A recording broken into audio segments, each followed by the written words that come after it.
جب آپ کی عمر 12 برس اور کہا جاتا ہے کہ مزید 2 ماہ اور 10 دن ہوئی تو آپ کے چچا ابو طالب نے تجارت کے لیے ملک شام جانے کا ارادہ کیا۔ آپ کو ان کی جدائی بہت گراں گزری۔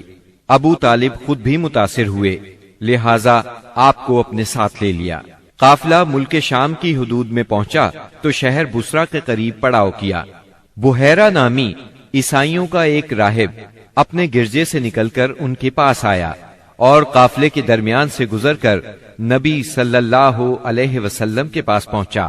پھر آپ کا ہاتھ پکڑ کر بولا، یہ دنیا کے سردار ہیں، پروردگار عالم کے رسول ہیں، اللہ انہیں رحمت عالم بنا کر بھیجے گا۔ میں انہیں مہر نبوت سے بھی پہچانتا ہوں۔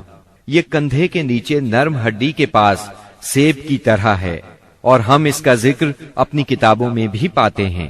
پھر اس نے قافلے کی دعوت کی اور ابو طالب سے کہا، انہیں یہاں سے واپس بھیج دیں، ملک شام نہ لے جائیں، کیونکہ انہیں یہودیوں سے خطرہ ہے۔ اس پر ابو طالب نے غلاموں کے ہمراہ آپ کو مکے بھیج دیا۔ جب آپ کی عمر 15 برس ہوئی تو ذیقات کے مہینے میں اکاس کے بازار میں ایک لڑائی ہوئی۔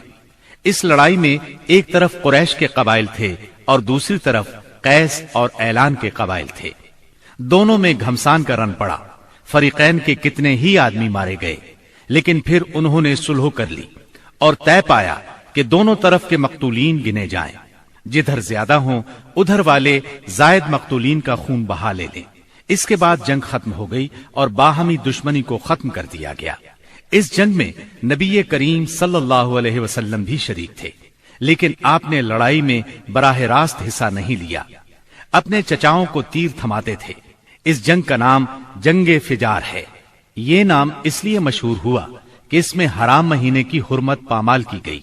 فجار نام کے واقعات 4 بار پیش آئے، ہر سال ایک واقعہ پیش آتا رہا۔ جنگ فجار والا واقعہ آخری تھا۔ اس سے پہلے کے 3 واقعات میں ہلکے پھلکے جھگڑے ہوئے، شدید لڑائی صرف اسی چوتھے واقعے میں ہوئی۔ اس جنگ کے بعد ذیقعد ہی کے مہینے میں 5 قبائل کے درمیان ایک عہد نامہ طے پایا۔ اس عہد نامے کو حلف الفضول کہا جاتا ہے۔ ان قبائل کے نام یہ ہیں: بنو ہاشم، بنو مطلب، بنو اسد، بنی عبد العزا، بنو زہرہ اور بنو تیم۔ اس کی وجہ یہ ہوئی کہ یمن کا ایک آدمی اپنا سامان تجارت لے کر مکے آیا۔ عاص بن وائل نے اس سے وہ مال خرید لیا، لیکن قیمت ادا نہ کی۔ اس نے بنو عبد الدار، بنو مخزوم، بنو سہم اور بنو عدی سے فریاد کی، لیکن انہوں نے کوئی توجہ نہ دی۔ چنانچہ اس نے ابو قبیس کے پہاڑ پر چڑھ کر چند اشعار پڑھے، جن میں اپنی مظلومیت کا نقشہ کھینچا اور آواز لگائی کہ کوئی تو اس کا حق دلانے کے لیے اس کی مدد کرے۔ اس پر زبیر بن عبد المطلب نے دوڑ دھوپ کی، لہٰذا اس قبیلے کے افراد بنو تیم کے سردار عبداللہ بن جدعان کے گھر میں جمع ہوئے اور آپس میں عہد و پیمان کیا کہ مکے میں جو بھی مظلوم نظر آئے، خواہ مکے کا رہنے والا ہو یا کسی اور جگہ کا، یہ سب اس کی حمایت میں اٹھ کھڑے ہوں گے۔ انہوں نے عاص بن وائل سے بھی اس کا حق لے کر اس کے حوالے کیا۔ اس عہد و پیمان میں آپ بھی اپنے چچاؤں کے ساتھ تھے۔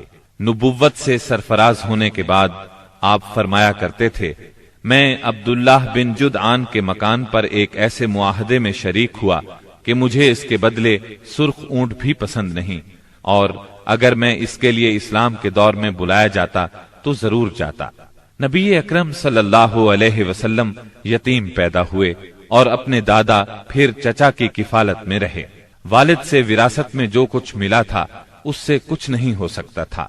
چنانچہ جو ہی آپ ہلکے پھلکے کام کرنے کے لائق ہوئے، اپنے رضائی بھائیوں کے ساتھ دیار بنی سعد میں بکریاں چرانے لگے۔ پھر جب مکہ معظمہ آئے تو وہاں بھی چند قیرات کے عوض اہل مکہ کی بکریاں چرائیں۔ قیرات 1 دینار کا 20واں یا 24واں حصہ ہوتا ہے، جس کی قیمت اس زمانے میں بمشکل 80-90 روپے سمجھ لیں۔